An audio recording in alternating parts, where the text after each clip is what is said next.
Thank you very much to you both, and join the discussion. Thank you. Ryan, it's really wonderful to have you here. Congrats on this film again, and thank you for this unique cinematic happening. Do you remember the first moment when the idea for this film came to you, the very first spark? I had an Uncle James, who he was for a long time in my life. He was the oldest male member of my family. He was from Mississippi, but moved to California in his 20s and married my grandmother's younger sister, Sammy Lee, who is where the character Sammy is named after.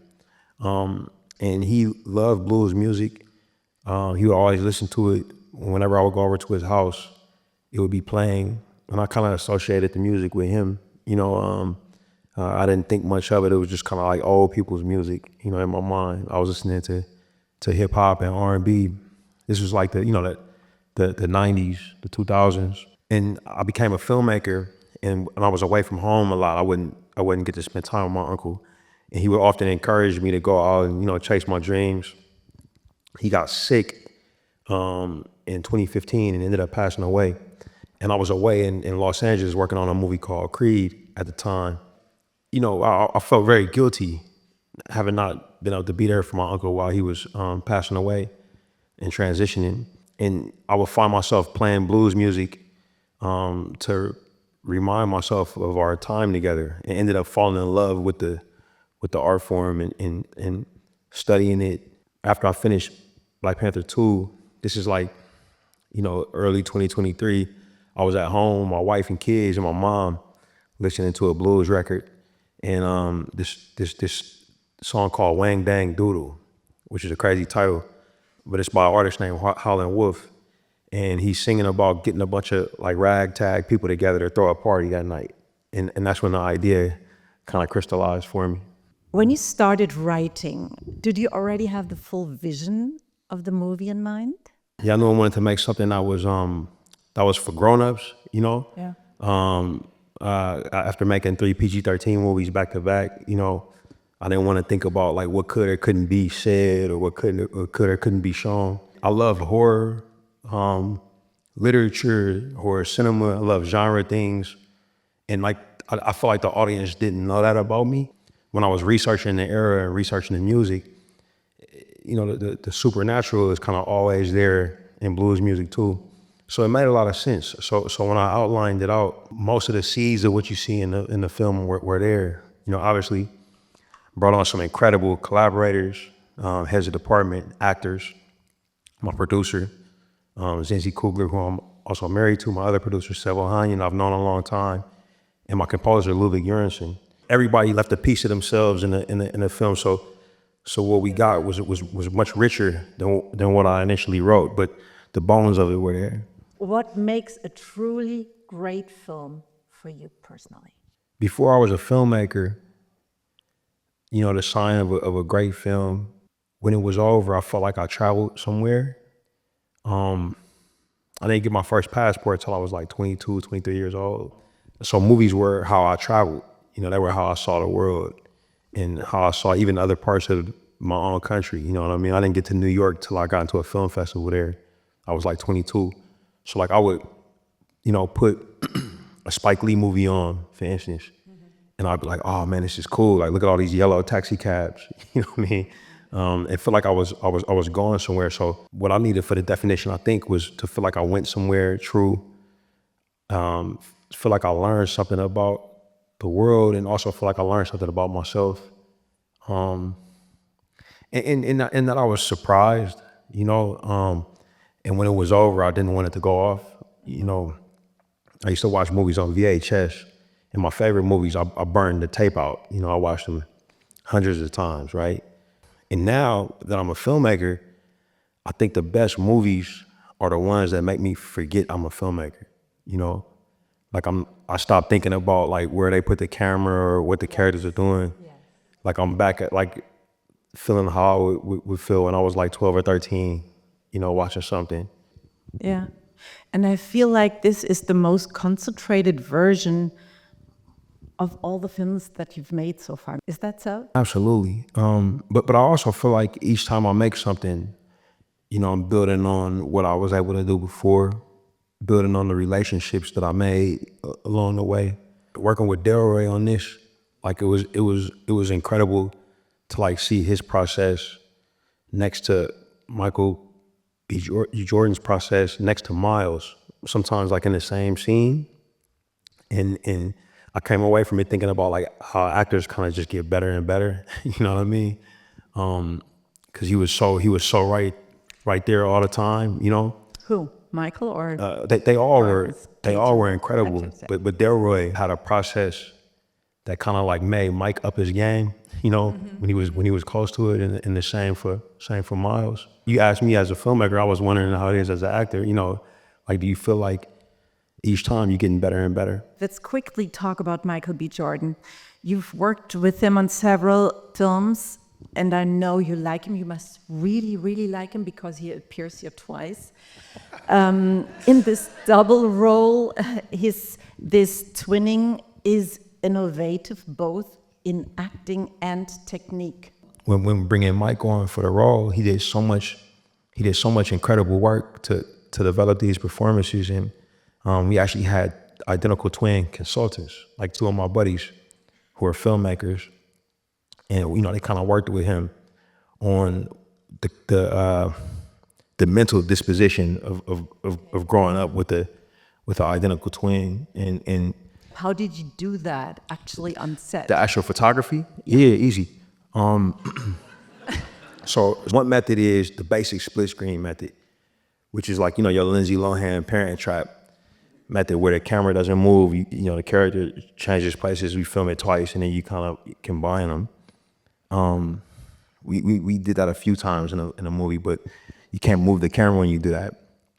If you want to move the camera, like we often are, we use a techno dolly, which is like a motion control rig where the camera can do programmable moves, completely replicated down to a millimeter. And we had to cast a twin double for Mike, a guy who kind of looks like Mike, same height, similar build, complexion, and he would act on the other side of Mike, and then we would move the camera, get a take that we liked, timing.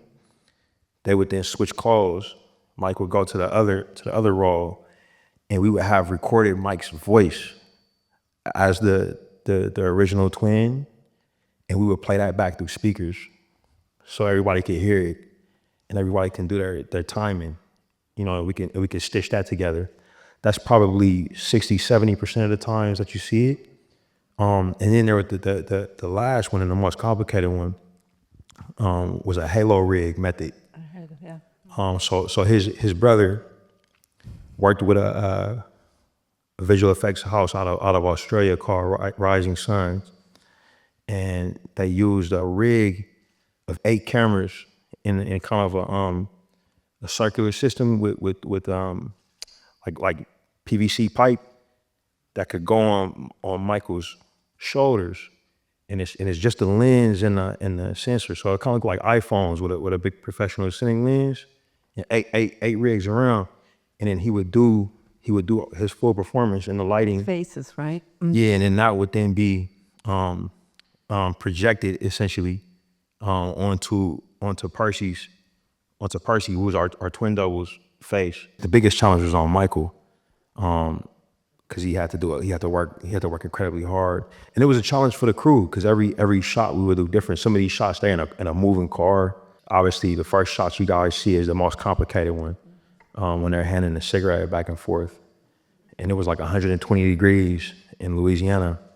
They got on wool suits, and they had to hit that timing at a cigarette each time. But what's brilliant is, once all of the work is done, the suspension of disbelief is just like incredible, because I think audiences, when they see a camera move like that and that kind of interaction, they just accept that it's two of them, Yeah. and you go from there. How do you approach the challenge of bringing rich, layered female characters to life?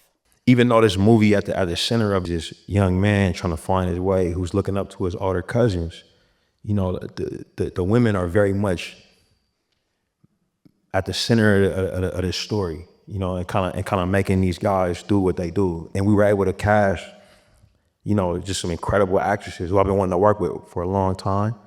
Wumi, Masako, and Haley Stanfield, and then Steinfeld, I should say. We found Jamie Lawson, who played Perlene. We found Lola Kirk, who played Jean. We found Lee Jun Lee, who played Grace.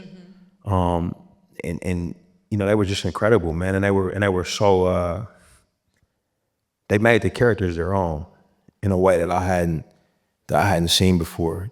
Let's talk about another extraordinary woman. You worked with her before, you're director of photography. Autumn Duralt-Arkepa. She's the first female DOP to shoot feature film in IMAX and on Ultra Panavision. So, yeah. On your movie, what defines your collaboration with Autumn and what makes her style, her visual style, so unique? Autumn is very technical, got an incredible story sense, and she's very brave in terms of exposure. She's always trying to push things forward, to make things more unique. I think she does this incredible thing where she utilizes like the inherent reflective nature of melanated complexions, and she's like any great artist, she's very uncompromising. You know what I mean, in terms of the integrity of the image. I got like the ultimate trust in her that it's going to be right every time. And she's so thorough. You can kind of pull any frame of one of her movies and you could use it. It tells the story of the movie. And I would say, like, even though she's got this incredible technical know-how, she still leads with emotion. What we talk about is what we want the audiences to feel, and that's kind of at the center of every conversation. And that is, it's incredibly helpful. When I watched it for the first time, I thought, really, that is film history. Because in that scene, you have so many styles together. You have African rhythm, you have Chinese opera, you have blues, you have gospel, you have modern DJ sounds.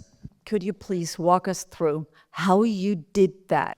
I knew that we were gonna have to have a scene where Sammy would perform at the juke joint. Like the whole beginning of the film is kind of leading up to that, and we kind of advertise up front that some people have this gift to kind of like pierce a hole through time and space, because they so gifted at making music. We reached out to Raphael Sadiq, who's from Oakland, and he worked with Ludwig Göransson to write the song for Miles. And he felt like Raphael said that this song had been living in his heart for like his whole life. He was like, I always wanted to make this blues song. I had these lyrics, and he gave us this incredible gift. And Miles put his voice to it, and it was just exceptional. The scene was always there in the script, that these spirits would kind of come and I was approaching it from like an African sense of time. We shot it on our IMAX film cameras. Those cameras can hold about 70 seconds of 24 frames per second photography. The scene is much longer than that, so we found a way to work with our visual effects supervisor to stitch shots together. We had Ludwig Göransson on set with Serena Göransson and all of their music staff to adjust the timing of the song. Coming in and out, right? Mm. Yeah, we had this incredible Haitian American kid, young man, Rennie, who used to play football like me and then switched over to become a Steadicam operator. So he's got that 100-pound camera strapped to him, doing all of those intricate moves. And he's Usher's choreographer. He's done a lot of other really cool stuff, but he helped us find the dancers and helped us figure out the in and outs. And we shot it over about a couple days. One day inside, another day when we burned the roof down, and then another day where we shot, all of the outside stuff, that pullback shot that reveals Remick and everybody else. Last question. What would you prefer if you had to choose between a mortal and an eternal life? shit. Oh my God. Am I here on this, like, am I here on Earth? You can choose. Oh, man, I have to do like a little investigation. Can I do a rent to own on the eternal life? Like maybe test it out. I think what I want right now. I just had like I got 3 kids now. So I'm like, I'm in my dad era, and it's quite nice. So like I think I wanna be around like long enough to like play with my grandkids, and then I think I'm gonna peace out. Ryan Coogler. Thank you. Thank you. Thank you. Thank you, guys. What a personal insight you gave us. Thank you.